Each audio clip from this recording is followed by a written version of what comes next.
because Jesus isn't lacking in the enemy department, Mark shows us the next group that wants a shot at Jesus with a weird name, the Sadducees.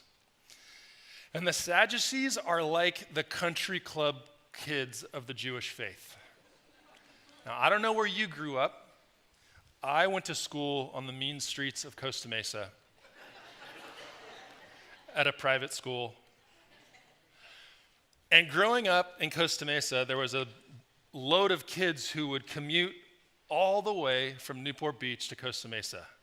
And when I say Newport Beach, I'm not saying like Newport Beach where like poor people live.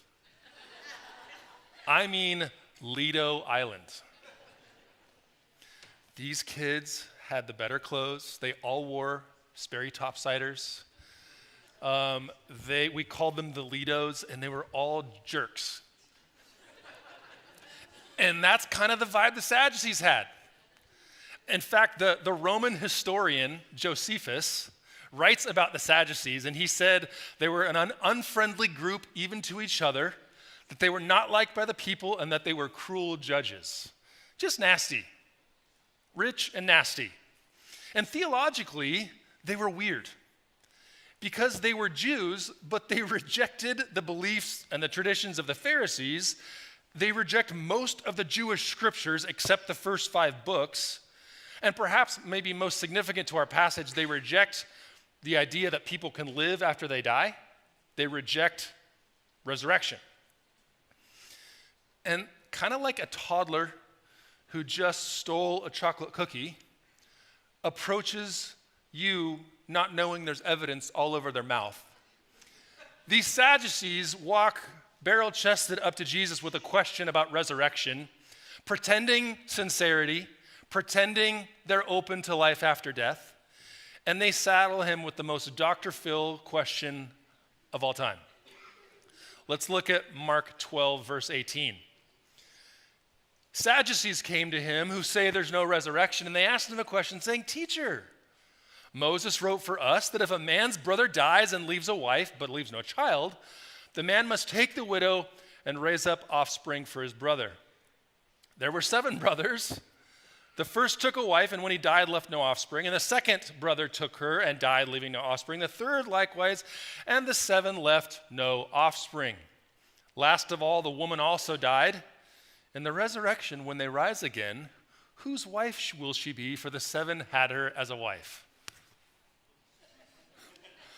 What? What? This is a horrible situation. Ladies in the room, can you imagine marrying and burying 7 husbands in one lifetime and having no children and having to marry his jerk brother?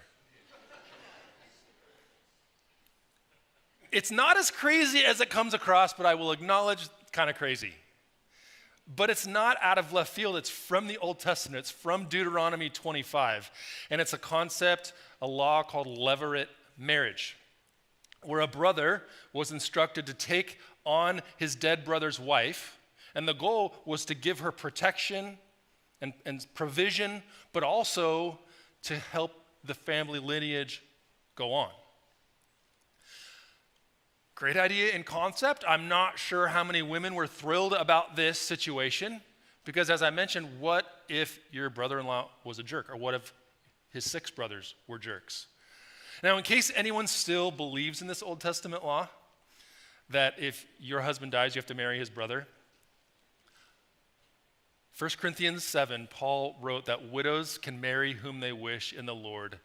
Deep sigh of relief, right, ladies? But with levirate marriage in mind, the Sadducees weasel in and try to saddle Jesus with a question to make him look bad as they force him to try to make sense of the tension between the Old Testament law and the notion of life after death. And so, in all their religious expertise, these guys had missed it. Their question was missing something. They made a false assumption, basically, that earthly marriage is going to be the same as marriage in heaven. I know I'm about to break some hearts right now. It's not the same. It will not be the same. First off, hate to break it to you, not everyone makes it to heaven. Secondly, those who will make it to heaven, you will know other people. There will be joy in heaven, but your marriage license will be null and void. Sorry. Because here's the plot twist you might not have seen coming. Jesus is the focus of heaven, not your spouse.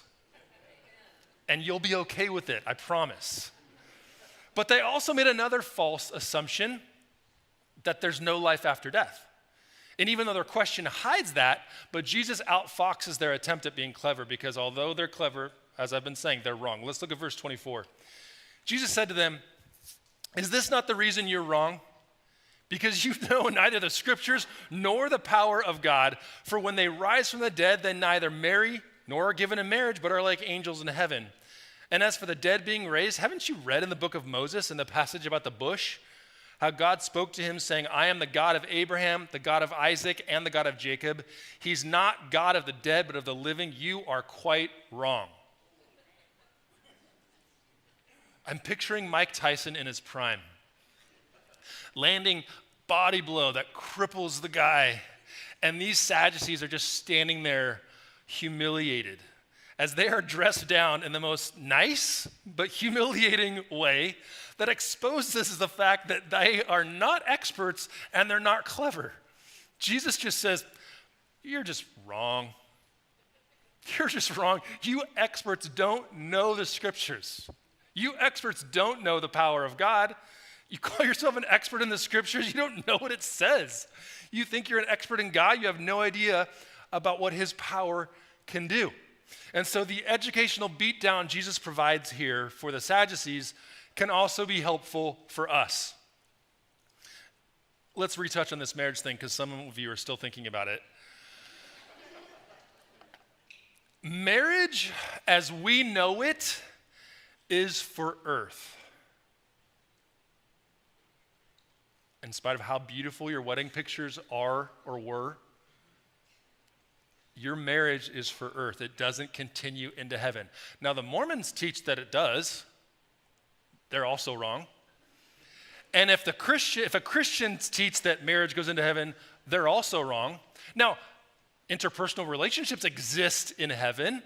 Jesus says as much, but he says it's going to be more like angels who they live and exist joyfully without marriage. And so the assumption is that you will too, because Jesus is enough.